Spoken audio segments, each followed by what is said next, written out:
احمد گلی میں کھیل رہا تھا۔ امی نے اسے پاس بلا کر کہا، بیٹا ذرا جلدی سے حلوائی چاچا کی دکان سے سموسے تو لے آؤ۔ امی نے پیسے اس کے ہاتھ میں پکڑائے۔ حلوائی چاچا کی دکان پر آج معمول سے زیادہ رش تھا۔ حبیب چاچا سموسے دے دیں۔ حبیب نے چاچا کو کئی بار آواز دی، مگر چاچا دوسرے گاہکوں کی مٹھائی اور سموسے باندھنے میں کافی مصروف تھے۔ ان کے کانوں تک حبیب کی آواز نہیں پہنچی۔ اس نے کئی بار چاچا کو بلند آواز سے متوجہ کیا۔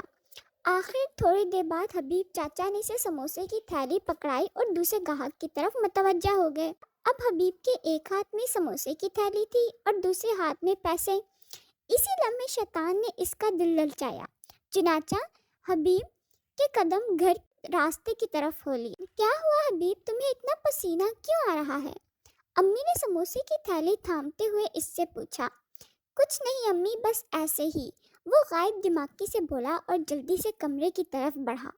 کمرے میں جاتے ہی اس نے جیب سے پیسے نکالے اور اپنی پینسل باکس میں چھپا دیے۔ اس کا دل بہت زور زور سے دھڑک رہا تھا۔ اگلے دن اسکول میں بھی وہ غائب دماغی کی کیفیت سے رہا۔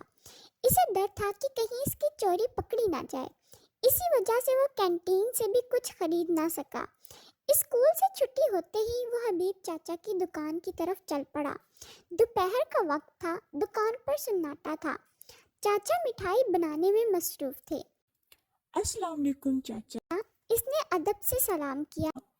وعلیکم السلام، کیسے ہو بیٹا؟ چاچا نے مسکرا کر جواب دیا، چاچا یہ لیں آپ کے پیسے، میں کل دینا بھول گیا تھا۔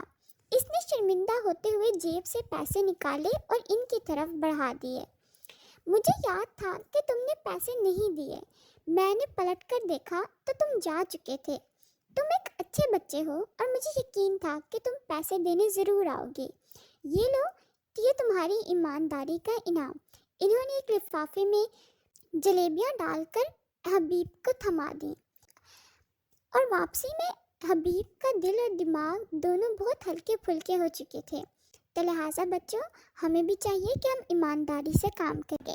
Friends, don't forget to like, share and subscribe my channel because your support encourages me to make more amazing videos for you.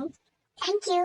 宝贝，我们干一杯，这是你最爱的黑桃 A，干杯。